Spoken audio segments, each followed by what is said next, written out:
अब जो मानव शरीरधारी प्राणी हैं वो नाम लेंगे, दीक्षा ग्रहण करेंगे, बुराई त्याग देंगे, उनका तो मोक्ष होगा ही होगा। साथ में इस भक्ति, सत भक्ति, परमात्मा के दिए हुए इस अमृतवाणी के प्रचार से, और जो भक्त जाप करते हैं, सिमरण करते हैं, सुबह शाम दोपहर कि भगवान की वाणी उच्चारण करते हैं और हवन यज्ञ करते हैं, धर्म पुण्य करते हैं, इनसे पूरे वातावरण में परिवर्तन आ रहा है। पूरे वातावरण में पशु पक्षियों पर भी असर होगा। जैसे एक बच्चा जा रहा सिमरण करता हुआ भगवान का, बहन बेटी भाई बस में बैठा है, तो उसका असर आसपास के भी होगा। जैसे कोई बीड़ी पीकर छोड़ता है, वो तो सारा कुछ वो इसी में गड़बड़ हो रही है और आसपास को भी नुकसान करता है, वो साथ बैठे वालों को। इसी प्रकार जैसे कोई हलवा बनाता है, हलवा बनाने वाला तो खा रहा है लेकिन आसपास के घरों में भी अच्छी महक जा रही है, उनको भी आनंद आ रहा है। तो इसी प्रकार जो सत भक्ति कर रहे हैं वो हलवा खा रहे हैं और उनके आसपास के मकानों में भी उसकी सुगंध अच्छी जा रही है। हर एक मीट पकावे, आप भी मरे, दूसरों को भी बुरी बदबू जा उसकी। तो इस प्रकार जो सत भक्ति आप जी कर रहे हो, ये पूरे विश्व को लाभ होगा। पशु पक्षियों पर भी इसका असर होगा। जो परमात्मा की वाणी दास सुनाता है और आप उसको कोई सीडी में ले गया है, कोई मोबाइल में चला रहा है, कोई हल के पीछे पीछे भी मालिक की वाणी बोल रहा है, उससे बीज भी अच्छा उत्पन्न होगा।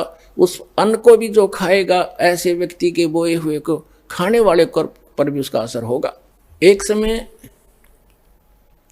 परमात्मा कबीर जी के भक्त थे। वो कहीं किसी अन्य पहुंच गए, किसी भगत के, अपनी बहन, कोई भगतमती बहन थी यानी कोई सेविका थी, उसके वहां चले गए। परमात्मा के जाने के बाद ये अपने आप मनमुखी संत भी बन जाते हैं, लेकिन भक्ति करने से थोड़ी बहुत उनके अंदर वो साधु गुण अवश्य आ जाते हैं। उनसे आगे लाभ भले ही ना होता, लेकिन वो आध्यात्मिक मार्ग से परिचित अवश्य होते हैं। तो इस प्रकार का एक संत किसी अपनी सेविका के घर चला गया और गुरुजी आगे गुरुजी की सेवा श्रद्धालु खूब करते हैं। और उनके घर, उस बहन के घर, जिसके घर वो उसकी शिष्या थी, उसके घर गया था वो संत, उसके घर उसकी बहन आई हुई थी, उस लड़की की बहन, और उसकी इकलौती पुत्री थी। वो विधवा हो गई थी 1 महीना पहले। और उस लड़की ने, संत भक्त आए हुए थे, उनके भोजन में उसने भोजन बना दिया। उसकी बहन ने कहा, बहन तू बना दे, मुझे कुछ और काम है और सेवा करती हूँ। तो उस बहन ने वो भोजन बनाया, साधु संत ने खाया।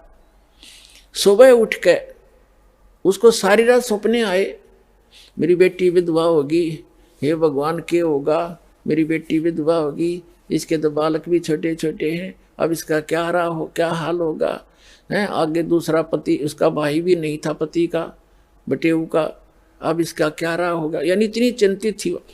तो सुबह उठ के उस संत ने कहा अपनी शिष्या से, बहन आज ये हमारा भोजन किसने बनाया था, ये कल रात का जो भोजन था ये किसने बनाया था।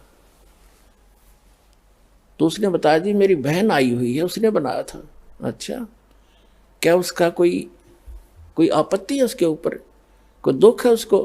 कहा महाराज जी घना दुख उसको, तो नाम तो ले नहीं रखा।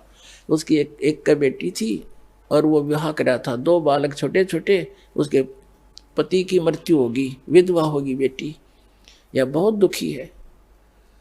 तो पुण्यात्माओं, अब उसके द्वारा बनाए गए वो सोच विचार जो उसके थे उस अन्न में पहुंचे, और उस अन्न को खाने से उस संत भी डिस्टर्ब हो गया।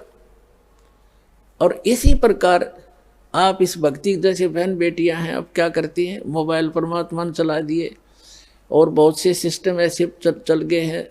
ये इतना सहज मार्ग है पुण्यात्माओं। जैसे आरती करते हो, सुबह का नित्यनेम भी करते हैं, क्योंकि इसमें मानसिक काम नहीं है। जैसे खाना बनाना इस रूटीन है। अब जैसे गाड़ी चलाते हैं, अब उसमें मानसिक काम घना नहीं होता, अभ्यास हो जाता है इनका, अपने हाथों का अपने आप ही। तो उसमें भगवान की भक्ति, जैसे आरती लगा दी, आरती भी करता रहे और काम भी करता रहे।